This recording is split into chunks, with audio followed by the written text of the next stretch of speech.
Hi, I'm Tim. Welcome to Watchbox, or perhaps I should say, welcome back to Watchbox. The weekend is over, and now the week that will be is ahead of us. I'm here with Jason Main of Watchbox in Govberg. And Jason's got a fun watch for us tonight that is not his sub. In the meantime, remember that open another window, stay with us. TheWatchbox.com is the best way to buy, sell, and trade your watches. Whether you're just window shopping or you're ready to take the plunge, see my videos, pro photography, and everything you ever wanted to know about every watch on our site with new watches added daily under new arrivals. That's TheWatchbox.com. All right, Jason, I've already teased it, so what have you got for us tonight? So we have a watch that actually made it out of the weekend. This has been in the weekend roundup. Last couple weekends. This weekend it made it out to Monday. So this is the Seiko Patty. This is my tried and true kind of Saturday, Sunday watch. And just a great everyday cushion, comfortable watch. Gets a little bit of a look with the red and blue. Got the classic Patty style. All right.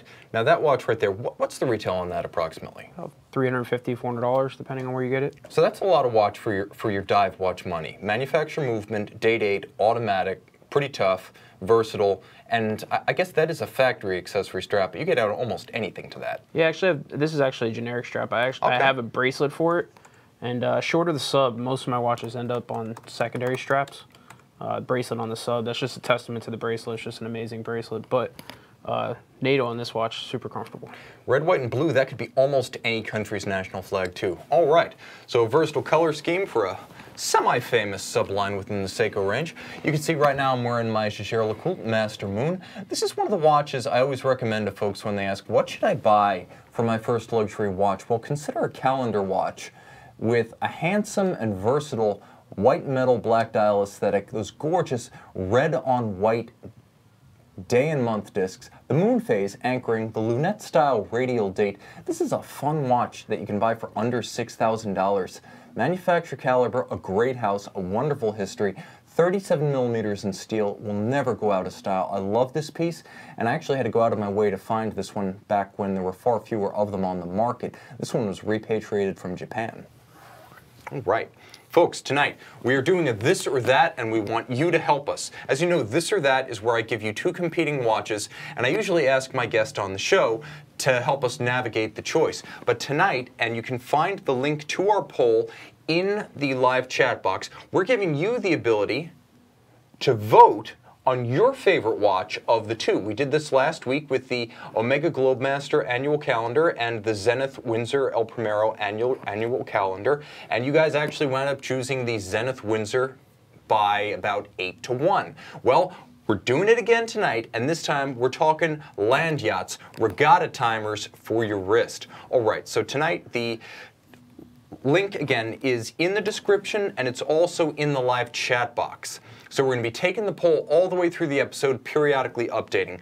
Here's what you've got. This or that, Yacht-Master II versus Ulysse Nardin Marine Regatta. So the Rolex Yacht-Master II 116680. This was a watch that came out in 2007, but the one everyone really wanted came out in 2012 in steel. 44 millimeters, although it doesn't wear quite that large, in stainless steel. It featured some subtle dial changes for 2017. You can see the main difference being the indices changed, the hands changed, and the hands went from a sort of blued white gold to conventional polished white gold. But the big advantage here over the Ulysse Nardin is that it is on a full bracelet with a clasp and the EasyLink 5mm tool-free adjustment. 100 meters water resistant, so even if you fall off the deck of your yacht and sink considerably, you're good to go. Now the watch also features a clean ring command programmable 10-minute countdown system. You actually use the bezel to program the watch. Let's go back to the Yacht-Master for a second. You actually use the rotating bezel of the Rolex to program the countdown timer from 0 to 10 minutes. Now it does have a caliber 4161 that's got an awful lot to it. It was the most complicated Rolex movement ever made at the time in 2007. 360 parts, 44 jewels, 72-hour power reserve, full balance bridge free sprung. It is tough. These days, the 4161 evolution is tough, but it's also very sophisticated with that programmable mechanical memory, and it's not just a flyback, it'll actually jump forward or backwards to whichever minute is closer in the countdown. Finally, $18,750 US. It is the more expensive of the two, but again, you're getting the full bracelet. Now, the Ulysse Nardin Marine Regatta came out last year at SIHH, UN's first year back at SIHH. I would have tried the prototype, only some fashion editors got to it first and broke it at SIHH. So I only recently got a chance to try this in person. Thanks again, Access Hollywood. But the bottom line is that this is a watch, 44 millimeters in stainless steel with a programmable 10-minute countdown that very closely parallels what Rolex did with the Yacht-Master II. Now, it does feature a unique programmable system in that you use a pusher adjuster at 10 o'clock rather than the ring command, but that also makes it a little bit easier to use from a practical standpoint. It also features the unheard of, and this is a world exclusive, ability to finish the countdown so the chronograph runs backward, and then when it reaches the end, it starts moving forward again, so it reverses, going from a count down to a count up automatically and seamlessly. Caliber UN 155 with 650 parts, 67 jewels, 3-day power reserve, automatic winding, column wheel, silicone escapement, and hairspring. This is something Rolex does not have. No full bracelet. You do have to cut the strap to length, and thus $15,900 rather than $18,750 for the Rolex. Jason, which one would you buy and why? And folks, remember, link in the chat box. Tell us which one you would buy. You're part of this or that tonight. First and foremost, I like the poll. I think it's a cool idea. Seems like the guys in the chat are liking it too. I think it's a neat concept to further incorporate the audience. So for the this or that, it's a tough piece. This Rolex is not my favorite Rolex. I do like Rolex quite a bit. This has never been one of the top even 10 of Rolexes that I would own. So it's tough. You compare it to something like the UN, which I'm not going to lie, I wouldn't wear. I like UN. I think there's 3 or 4 SKUs that they make that I would actually own. Again, this probably wouldn't be it. So if you're really going to force my hand, I would probably go with the Yacht Master, just having the integrity of the Rolex name, having you know, the ring set complication, having something that I know is substantial in the secondary market, which, you know, is not going to be the UN. So I guess for the two, this or that, which I'm not too thrilled about either one, I guess I'd wear the Rolex. Okay, that's interesting, because I will say this, the UN has a lot going for it. First of all, it's probably the most sophisticated chronograph of any description that came out in 2017, and easily the most advanced regatta timer ever made. Consider that the Rolex with 360 parts was once the most complicated Rolex movement ever made, and that in the last 10 years. This UN has 650 parts versus 360 in the Rolex. It also features a patent on the reversing chronograph system. I actually expected going into this that both of us would sort of favor the UN, but the more I think of it, the more I actually feel like the cleanliness of the Rolex dial, the simplicity of the case, the UN is a little bit overwrought, and the value you get from the full bracelet, for me, I'm going to go with the Rolex, but I'm going to add this. The one to buy if you're a bit of a far-sighted collector is the one that nobody bought. The white gold model with the platinum bezel. Why? Because that watch was so expensive when the timepiece first launched that it was prohibitively priced for anyone who was shopping for a Rolex. They weren't thinking $40,000, $50,000. Those people were going Audemars Piguet. So very few people bought it. And those who had to have it in white metal would have opted for the white gold platinum until 2012, when the steel came out for, back then I think it was just over $17,000. So at that point the white gold model sales absolutely vaporized, and I wouldn't be surprised if they sold only a few dozen in the whole world on a yearly basis after that. So I would buy the Yacht-Master II, but I would go out of my way to try to find a buy on the old white gold model and sort of hold that with an interest. One half the watch to wear, one half the watch to hold. But very, very cool, a historic piece for Rolex, and ultimately, I can see that you guys are probably going to disagree with me tonight because the Ulysse Nardin Marine Regatta is winning in our online poll. So guys, can we throw up an image of the poll as it stands right now? We're going to continue to update this through the episode. You guys, you can vote if you're just joining us. I'll keep adding the link along the way in the live chat box. But for now, the UN and its innovation has a narrow lead over the Rolex. Okay. I want to give a quick shout out to our friends joining us tonight. I can see our very first viewer was Bruno G joining us, Eric Cecil, Scott Hockenberry, Moser. I can see Andrew ST12, and of course True Lie, Russell 996, Hale Bop, Shannon from Germany, Fjord Prefect, and Gilberto. Welcome, guys, and Robert Dixon from Scotland. We've got the whole crew tonight. Okay, Jason, let's plunge right into the questions from our many users. Remember, guys, comment if you're watching this tape. I love to respond to the comments and questions you have, and also subscribe if you haven't already. We love our subscribers. Wrist shots. Guys, I asked and you answered. Here are our user wrist shots. Russell K shares his Patek Philippe 5131R, cloisonné enamel, world time, micro rotor automatic in rose gold. Russell, thank you so much. Wonderful taste and a colorful watch. I approve and I endorse. Ian H is wearing his stainless steel Vacheron Constantin overseas dual time tonight. So there is, I believe, reference 7900 steel with the blue dial, and for the first time in an overseas dual time, Vacheron's own movement. And Yahia B is sporting an affordable piece of independent horology from AHCI great Vincent Calabrese. He's wearing the Vincent Calabrese Chronos Jump Hour. Guys, send your wrist shots to Monday Mailbag at thewatchbox.com to see your watch on my screen. All right. Guys, forward your live questions through the chat box because we're taking questions from there too. Monday Mailbag is your show. First viewer question, Nasri O asking, hey Tim, present time coming up for myself. I know that feeling. Rolex Sea-Dweller 43 or Patek Philippe 5164A Aquanaut travel time. Okay, well my guys roll the images. Jason, which one would you pick? The price disparity is huge, but if you had to just pick one. Yeah, this is a weird question because they're not that Patek, guys. Yeah, no, the 5164. That's not the right one. That's pretty too though. So it's kind of a weird question because it's not, you know, they're very different types of watches. And it seems to me like kind of a different type of guy too. You know, if it's a this or that, and you know you can get the watch readily just as easy, I think it has to be the Patek. Okay.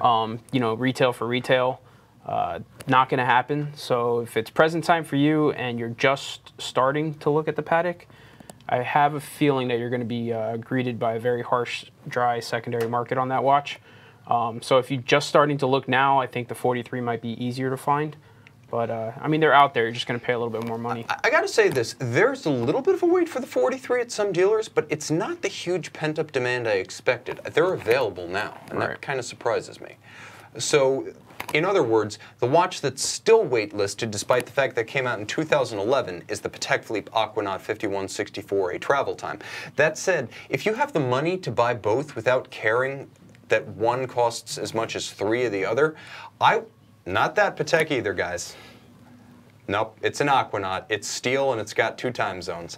But the bottom line is that you could get a Rolex GMT black and blue, and you could get the Sea-Dweller for less than the price of the Patek. But you can only wear one watch at any given time unless you double fist it. So the bottom line here is that I would say you have to take the core advantages of these watches into account. First, for our viewers, this kind of apples to oranges consideration is made all the time. You think that people always compare watches of the same type in the same price range? No one does that horizontal shopping. It happens from time to time, but there's a surprising amount of emotion tied up in the decision about which watch to buy. And also the fit and the feel has to matter. So this choice, which I think all of us can relate to, underscores how emotional this hobby is. And we embrace the idea that you buy the watch that fits both your wrist and your finances, and finally, that finds your fancy and your favor. So here are the things. The Rolex 126-600, core advantages. It's larger. For some people, the wrist presence is important, so don't underestimate that. It has a far greater water resistance rating. The Patek is 120 meters, so it's not like that one is light duty. But reserve security is a nice thing, especially when you've got that 4.5 millimeter thick crystal that's awfully hard to break on the Rolex. It's just a tougher watch. Also, at $11,350, you could buy the Rolex and still have money left to buy yourself a whole range of other interesting sports watches. Also consider that the power reserve, 72 hours on the Rolex versus about 40 for the Patek, is not nothing. I don't think it's a decisive point. I don't think it makes the decision by itself, but the Rolex caliber is more modern and it features hacking seconds. Finally, the automatic Rolex caliber 3235 is just a stronger movement. I like the idea of a sports watch movement in a sports watch. Guys, do we have any of the graphics from this segment? Okay. Also, it's got a superb compound clasp, and this is a big decision point for me because the Aquanaut is generally delivered on a strap, whereas the Rolex always comes on a bracelet, and the Sea-Dweller 43 clasp is outstanding. It has glide lock for incremental adjustments and flip lock to quickly deploy up to 2 inches of extra slack if you want it. Okay, I would also say the 5-year warranty puts Patek Philippe to shame. There's still 2 years. Patek Philippe, the Patek Philippe 5164A Aquanaut travel time is a modern classic. This was the moment the Aquanaut arrived. I don't think anyone really warmed up to the line as anything but a junior, almost consolation prize Nautilus until the dual time came out. It was something for which the Nautilus had no equivalent. It was beautifully integrated to the point that at first glance, especially when you superimpose the hour hands, you can barely tell it's a dual time. And finally, caliber 324, which you can both see and enjoy with far finer finish than any Rolex movement, is a real decision point, even if it's a little bit old tech at this point. The fine case finish, this is a watch that's hand finished on the outside and the inside, whereas the Rolex assuredly is neither. And finally, the dual time dial on this watch is very clean. It offers a great take on the travel time or dual time functionality, and I think that you really feel when you look at the details of this watch, front and back, inside and out, that the retail price of $34,020 US makes sense. You don't ask where the money was spent. And I would say, considering the 5711 is about to move up to $30,000 price, why not just spend the extra $4 and get the Aquanaut? Jason, do you have a preference here if price is not a consideration? If price is not a consideration, yeah, for sure the Patek. It's something that I would aspire to own. It's a piece I think you wear it every day. I like the Sea-Dweller, the 40mm Sea-Dweller 4000 better than the 43, so to me I'd rather have the Aquanaut now and the Sea-Dweller 4000 after the fact. Okay. But I just a handsome watch. I just had one in my hands not too long ago. Could totally wear that watch. It's really nice. So comments coming through. I can see Shannon from Germany saying, I want an Aquanaut chrono for Basel. I can see right here AMG joining us saying, hi Tim, hey Jason, hey AMG. Excellent taste in cars, also in watches. I can see A. Wilson joining us. Good evening from Hoboken, right up in New Jersey, up I-95, about an hour and a half from where we are. True Lie saying, I own an Aquanaut, I love it to pieces, but my only gripe is the strap. Once you cut it to size, you can't change it. At least with Rolex, you can add or remove links. And I see right here, Enrique Doc saying that rotor with the Calatrava cross is just beautiful. I think that seals the deal for him. Watch Yoda saying, wearing a 43mm Sea-Dweller tonight, the bracelet is finally up to par with the watch, and he's referencing the disparity in bracelet size between the bracelet and the case of the old 44mm Deep Sea. Still available. And finally, I want to say A. Wilson, wrist check wearing his PAM 292. What about everyone else?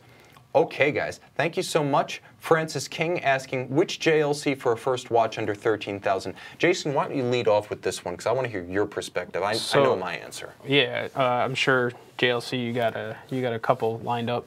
For me, I like the Geophysic True Second. Okay. With the hacking, the deadbeats. I think that watch is pretty cool, though I'd opt for a little bit harder of a search and find the Blue Dial, which I believe is a boutique limited edition. Yes. So, but they are out there. I've had a couple pitched to me on a secondary market, a little over retail. So if you got the cash and you want something that's cool, I like that Blue Dial.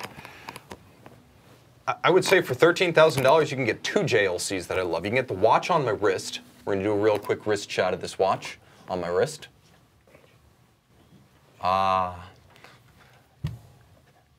Smartphones.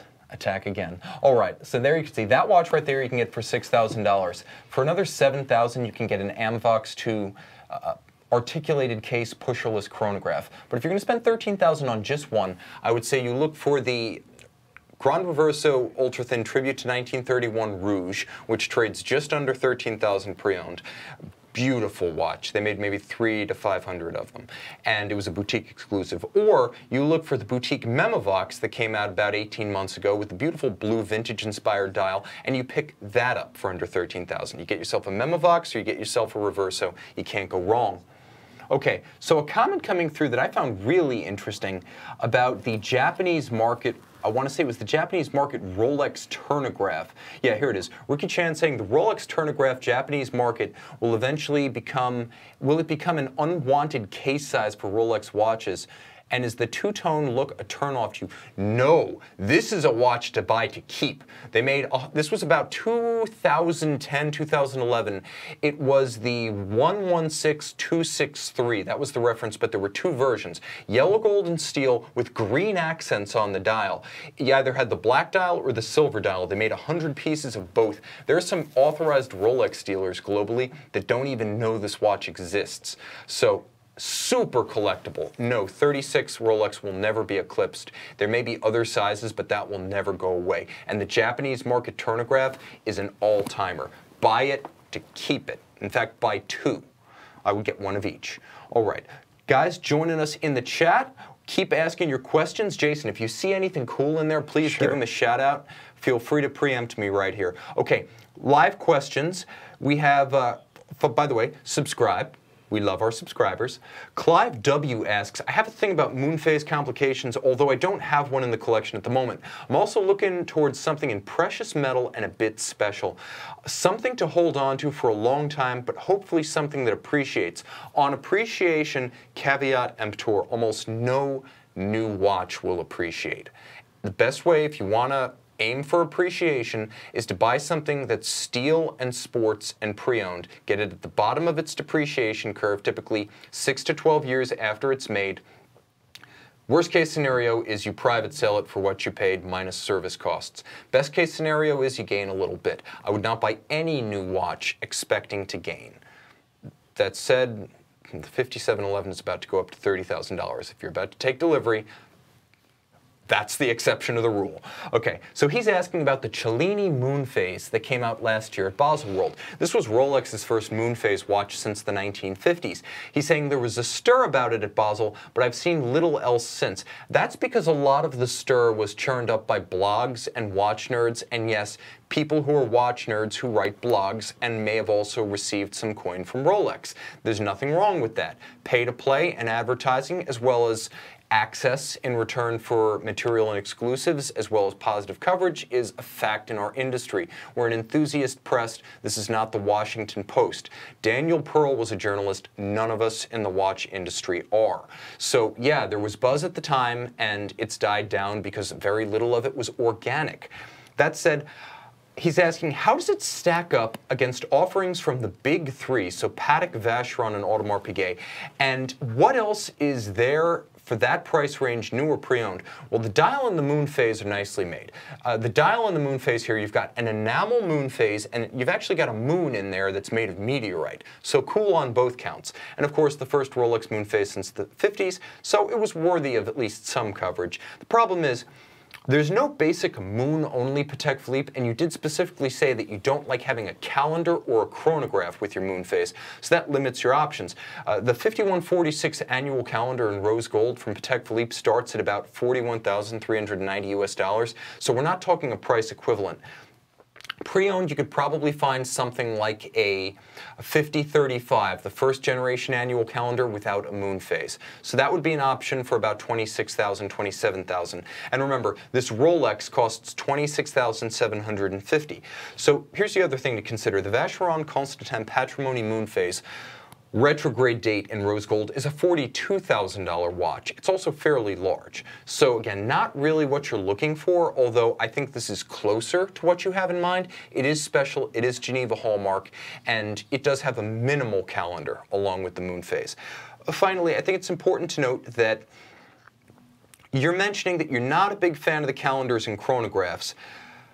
So you want the JLC Master Ultra Thin Moon in rose gold as an alternative to the Rolex, and that's legit. I can see that being an obvious choice in that the calendar is quite subtle. The Moonphase really anchors the dial. There's really nothing to break up the symmetry. It's handsome, and it's focused on the romance of the Lune. But the bottom line is that that's a $16,400 watch to the Rolex's $26,750. So we're not really talking price equivalents, but you add later on that the price gap between the JLC and the Cellini Moonphase isn't huge. So if you're saying $10,000 isn't a big deal, I would say you really have to consider the Lange Sohne Saxonia Moonphase, because again, the Rolex $26,750, this Saxonia $29,000. So if $10,000 doesn't bother you much, jump up to the Lange and get a whole different level of timepiece, hand finished inside and out. I'll also say that although it's retailing at $29, in real life you're going to pay what you pay for the Rolex or less to get the Lange new with a warranty. So consider it a wash. Now consider with the Lange caliber L0865, you're getting one of the only movements I know of that has a golden winding rotor holding a platinum winding mass, entirely hand finished, and with a display case back. Unlike the Rolex, you can see it. Plus, you can marvel at the Lange's solid gold Moonphase disc. This is as good as it gets, and for less than $3,000 MSRP to MSRP, this would be my runaway choice for a watch that is special, precious metal, and a Moonphase. Jason, do you have a preference of what we mentioned? Yeah, the Lange is beautiful, but I think for the money differential, I mean, I've very rarely have I ever had like a preconceived notion on a watch that putting the watch in my hand really changed my mind, and that Cellini did that for me. Never been a big fan of the Cellini besides the prints, the little square exhibition case prints, which is kind of cool. But the round Cellinis just never really did it for me, and then I put that Moonphase in my hand one day, and you could really see the R&D. They really stepped that line up. That watch, the new generation Cellinis are, I mean, really, really well done. Yeah, it's a superbly made dial. I will say it's a superbly made dial, and it's a tough caliber 3195, I think it is. 48-hour power reserve, automatic winding, nice and tough. It's a chronometer, but the bottom line is you can't see the movement, and it's industrially finished even if you could see it. This watch is all about the dial. The Lange has the dial, the case, the movement, a grand modern tradition. They've basically defined what a German luxury watch is in the modern era. Whether the brand currently has soft or strong resale, the bottom line is we're not comparing this to a GMT black and blue. We're comparing this to a Rolex Cellini. And Rolex Cellini resale is also soft. So if you're going to consider watches that are not going to be leaders in value retention, buy the better, the more romantic, the more finely finished, and more objectively beautiful option. This is my runaway choice, based on what you told me. Okay, so top secret vid, looking to buy my first Rolex and really leaning towards a Hulk. Good, bad, don't do it. What do you say, Jason? Yeah, and what would his alternatives be? So I try to answer this in short order on the chat, but good to note it in the questions. So I like the Hulk quite a bit. You know, they're getting harder to get. Secondary is getting a little crazy on them. You know, there's some speculation towards the future of it. I think that if you can justify wearing a green watch every day, if it's going to be your only watch, it's kind of the only drawback. Like a lot of guys will say, I'm just going to get the black sub because it's an everyday watch. If you can justify wearing green every day, or you plan on getting another watch shortly thereafter, then I would say go ahead and do it. I like the Hulk quite a bit. There's a couple different variations. I like the matte dial a little bit better than the sun dial, but I like the watch quite a bit. I think it's a good watch.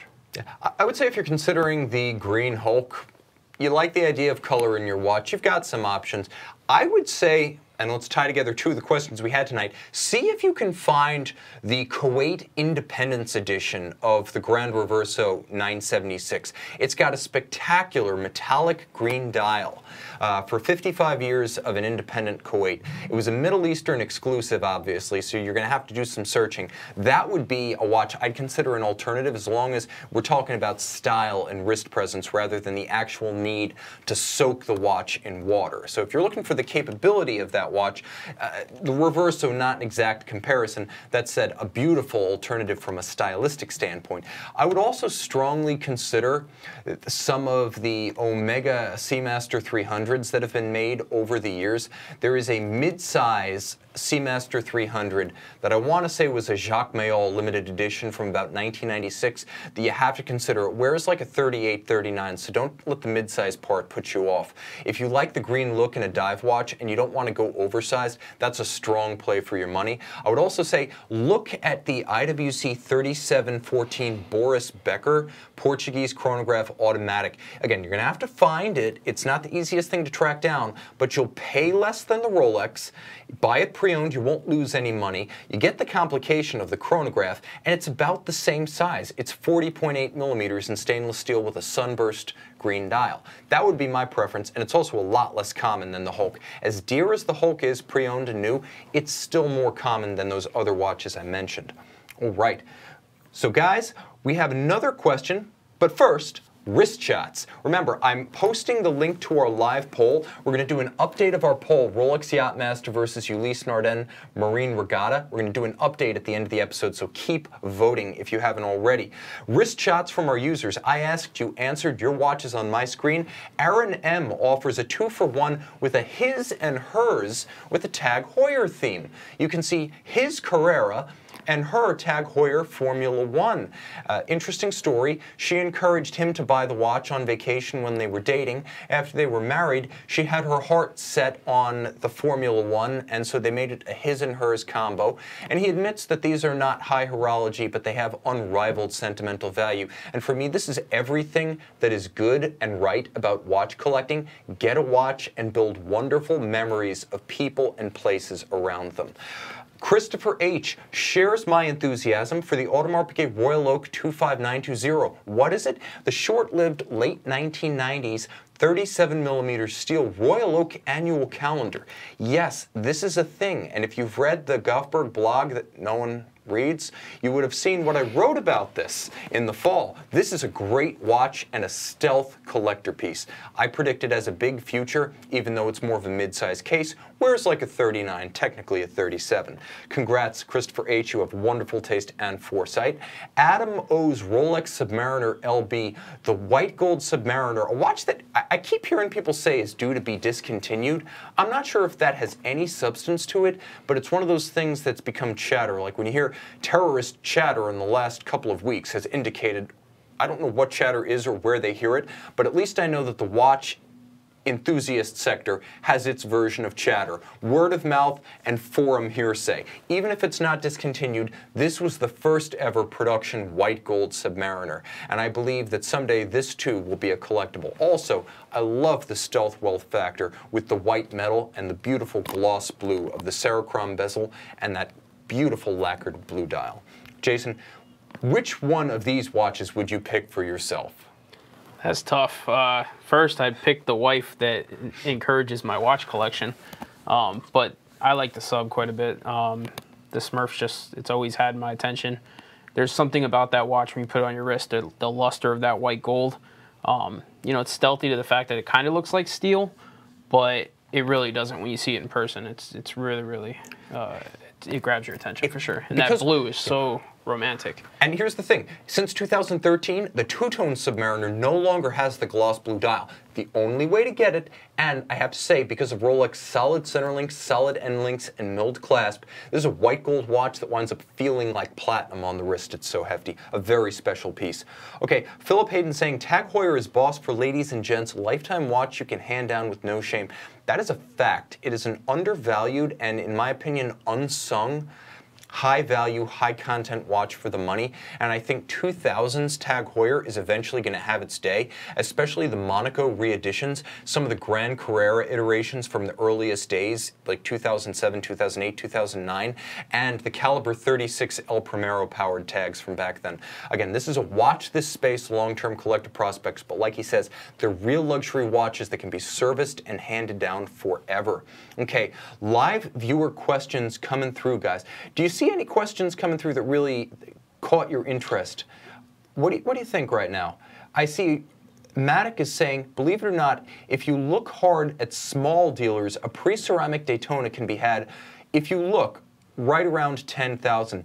Could you find a stainless steel Daytona if you were like willing to do some walking in Midtown Manhattan and London on like Bond Street and pre-owned dealers? Can you still find these things where you don't have to wait, you don't have to pay a premium? I'm not going to disagree with the guy. Obviously, he's probably seen one, but I think it'd be tough. I think finding pre-ceramic Daytonas on a secondary right now, they're rising as well. And about a year ago, they were easy to find at 10 grand on a secondary market.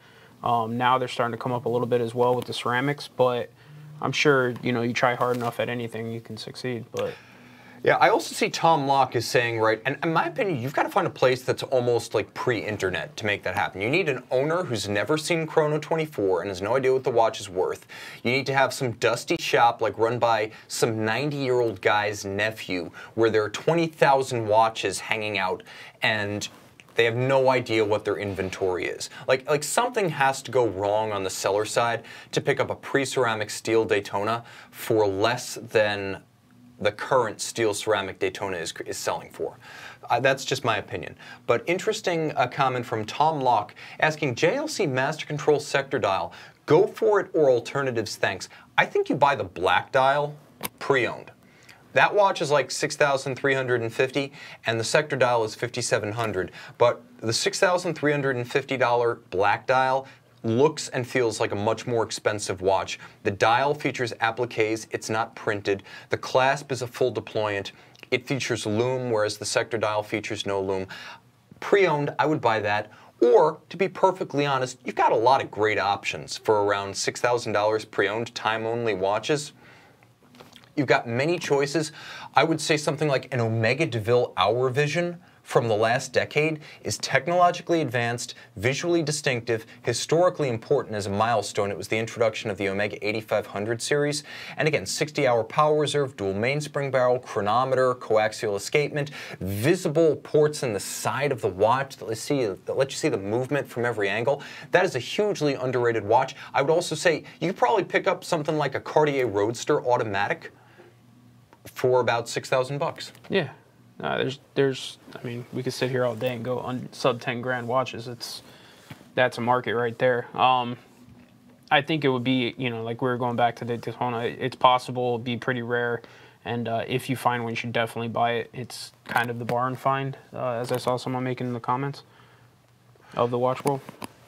Okay, so here's a question from JBO Surf. Tim, do you think there's an obvious product gap in the Laurent Ferrier range? They've pretty much covered all of their bases. They have some watches that can get wet, and they have some watches that are loomed. They've proven they can do high-level alternative escapements. They can do silicon components. They can do steel watches and base metal watches. They can do precious metal watches. They can do case-back tourbillon. They can do dial-side tourbillon. I would say if they really want to put themselves on the same plane as the likes of, again, let's just throw it out there, FP Journe, it's the standard in low-volume Geneva independent horology. They really need to do something innovative in terms of offering a watch that has not been done before. Like, you look at FP Journe, and he was the first ever to do a resonance wristwatch. He was the first ever to do a remontoir d'égalité with a tourbillon. And he continues to push the limit with watches that have no equivalent in other catalogs. So I think they need to do something that is not just visually impressive and finely crafted and watch nerd interesting. I think they need to do something that has not been done before, or they need to look into doing a chiming watch, because frankly, FP Journe proved over a decade ago that he could do that. In fact, he proved during the 90s he could do that in those watches he made for Piaget that were actually the genesis of his own chiming watches. So I would say chiming watches, and maybe start focusing on a chronograph of some kind, because that's an obvious gap that they've got. I think that would be something that could open them up to a new range of collectors. Really, if you're not doing chronographs and you're not doing chiming watches, you've vacated two of the strengths of the great high horology houses.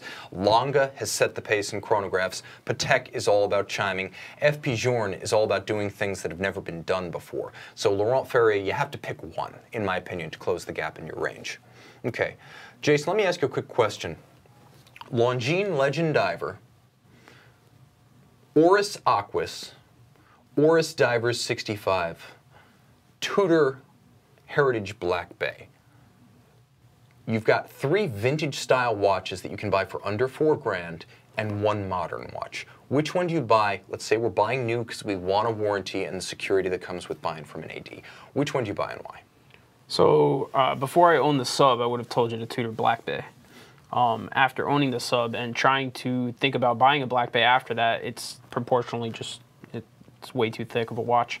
I do, however, have a real want for a 65 diver green dial.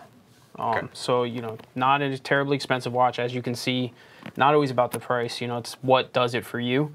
And, you know, I think you could find those for around $2,000 new with a warranty. It's just a gorgeous green dial, flat green dial, you know, vintage appeal. I like the watch a lot. You know, as you can see, I like green, so.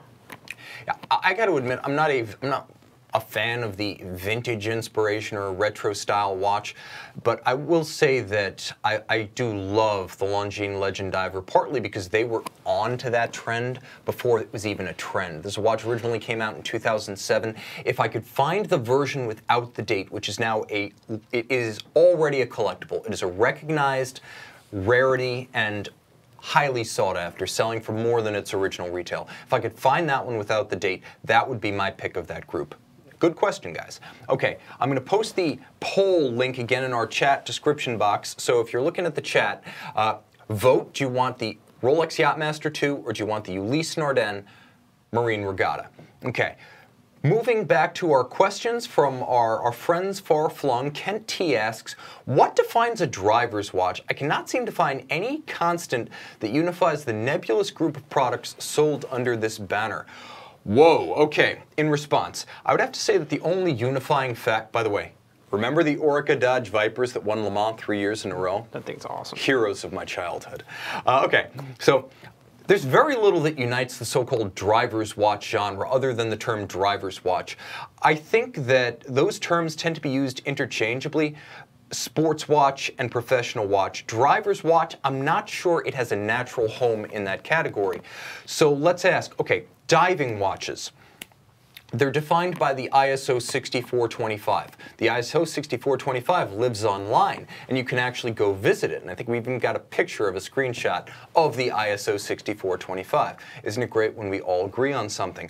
Historically, dive watches have been defined by higher than average water resistance, by the presence of a rotating reference timer like an internal or external dive bezel, helium escape valves, decompression tables, extensive dial side and bezel luminescence, and bracelets with expansion features. Consider the Rolex Sea-Dweller 1665, the Omega Seamaster 300, or the IWC Aquatimer reference 1812 and 812.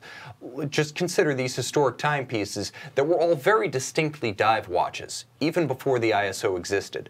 Now consider with pilot's watches, we have the precedent of military and civilian aviation contracts that were written up for the watchmakers to define what a pilot's watch should be. So we have in 1940 the Luftwaffe wanted visible and legible instrument style watches that were basically just a flight deck gauge put on your wrist. In 1954, Pan Am asked Rolex for GMT functionality so you could calculate a second time zone on arrival. The same year, the American AOPA, Aircraft Owners and Pilots Association, asked for calculator bezels from Breitling, and they got it on the Navitimer. And also that year, the French Armed Forces asked for flyback chronographs, of which many, like Auricos, Dodin, and Piguet, issued candidates under the banner Type 20. So the Type 20 was originally the name of a type of watch because the contract was contract Type 20. Okay, almost all of this logic survives in the modern quartz or radio pilot's watches too, which generally group all of these features together. Now, technicians' watches, we even have definitions for these. Historically, since the mid-50s, we had the JLC Geophysic, the E168 from 1958. We had the IWC Ingenieur 666 and 666 AD with the date. We had the Rolex Milgauss 6543 and 6541. And we had the Patek Philippe 3417 amagnetic. There were also 2 precious metal versions, but all of these came out within 4 years of each other. They were all anti-magnetic, water resistant, and shock resistant. Here's the problem. almost anything can be a driver's watch.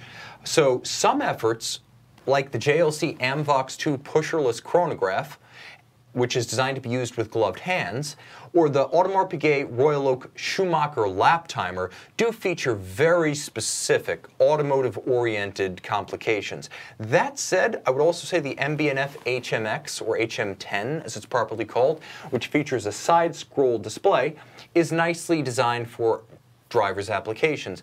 But also consider how easily other watches get repurposed and rebranded as driver's watches. Don't believe me? Look how easily the Rolex Daytona became the original Rolex Yacht Master in 1967. Yup, it's a sort of Paul Newman Yacht Master chronograph thing. 2 or 3 prototypes were made.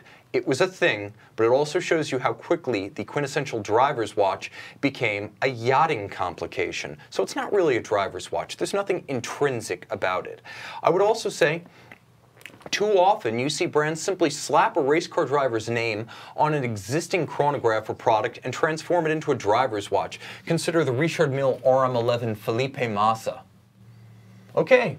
Now it's a driver's watch, but the exact same watch with a different color and a different name, the RM11, and this is the Orange Storm in White Ghost, it's the same thing. There's nothing inherently drivers about the watch other than the name, which was the name of a driver. And then finally, you can apply some name and auto-themed imagery to an existing model, but the functionality is the same. Consider the Audemars Piguet Royal Oak Offshore Gentleman Driver, which is a driver's watch only in the sense that the Volcano is a survival watch. And, you know, I don't know what to say other than when the chronograph hits 12, what, you die with the Volcano? Your guess is as good as mine. The bottom line is, you could also have a shotgun marriage of 2 marketable names that target car owners in cynical fashion. And I like the Panerai Ferrari FER15 perpetual calendar, but again, your leap year cycle is not necessary when you're in the middle of a trip down the Molson Strait just before the first chicane at Le Mans. So again, I don't think there is such a thing as a driver's watch genre. I also think the historical precedent is spurious. I don't really think this has been a class of watch historically like the diver, pilot, and technician. Consider the Patek Philippe 524. I don't believe there's anything other than the weird shape of the case that inspires people to call it a driver's watch. The Girard Perregaux Casquette of the 1970s was more a strange digitally themed timepiece when that was cool than a driver's focused watch. And then finally, the most famous, the Vacheron 1921 American, I don't believe that this was really a driver's watch. I think this is lore, forum folklore, and vintage auction huckster folklore that has been created retroactively. Like when people take something that is a word like spam and they create a backronym, this is the backronym of horological history. This was not a driver's watch. So no, I don't think there is such a thing as a driver's watch. I love cars and I love watches, and I even love quite a few car-themed watches, but I am unconvinced that the driver's watch category really exists. I think automotive is a theme, not a class.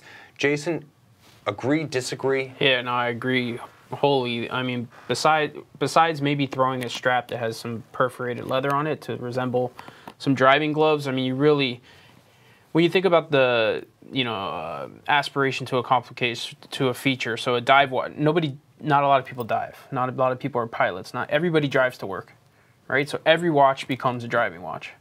Not everybody jumps in a plane and takes off. So the true, you know, aspiration that we have to live these fantasies when we buy something that's capable of diving 2,000 meters when we're never going to use it, or we're buying the Navitimer with the calculator when nobody knows how to use it, besides the guys that are in the cockpits. I mean, those are fantasy watches. So to buy a driving watch, it's a confused market. There's really no, you know, aspiration to have the ultimate driving watch, in my opinion. I would also say this, for those of you asking what backronyms have been created for spam, well, the standout is always scientifically produced artificial meat. But I will tell you, nothing goes better at a barbecue than spam on the stick. Spam on a stick is the meat candy equivalent of roasting a marshmallow. Delicious, you need to try it. Okay, I don't care what's in it, it's delicious. So, Tonight, we're going to end with wrist shots and some live questions. Wrist shots, Mark N doubles down with Rolex. He's double pumped. He's got his Rolex Steel White Gold Sea-Dweller, and he's got his Rolex Submariner 116610. That's one way to show off, and I approve. We've also got Kasima S sharing the best of watches and wheels, our recent theme, with a Patek Philippe 5712R and his personal Ferrari. And because I wondered too, he confirms that it is a Ferrari F12. Storming stuff. Absolutely monstrous. Nothing like 700 horsepower, and of course your favorite Patek Philippe for a Sunday morning drive. And Itai F prefers polar style with his Rolex Explorer 2 16570. Again, if I'm going to buy an Explorer 2, I'm going with the polar dial as well. And in the pre-super case, it might even fit on my wrist. And Jitandra K wears his Panerai Luminor 1953 days, PAM 372. But note, he wears it lefty style. Who needs a destro? You can wear either destro or standard on either arm. I have a spindly wrist, and I've proved it. Thank you, guys. Send your wrist shots to Monday Mailbag at thewatchbox.com to see your watch on my screen. Here's a question from Marco Esoto. We'll give you the last word. Jason, I know you're a Rolex guy. What do you think about that now that it's more difficult to get the ceramic Daytona than the pre-ceramic? Is it just a matter of time until they're equal? I think he's saying eventually are they going to equalize in terms of availability and price? I don't think so. I think you're probably at least a good 2 years away from seeing steel and ceramic Daytonas in a case somewhere. After that, there's still going to be high demand. What'll happen is secondary market will drop a little bit once supply meets with demand. But all the old models, unless we're talking, so anything stainless steel pre-ceramic, if you buy it now, you're still talking another 10 years before you start to see that reference really pick up and compare against the current generation. And that'll probably only happen after the steel and ceramic gets phased out as well to a third or next generation. Oh, Edward Ledden saying Aston Martin is better than Ferrari. Aston would be my choice as well, but objectively better, this is an emotional topic. And I also have a question. Lamborghini. Fernando Sanchez, which is our favorite Harry Winston opus?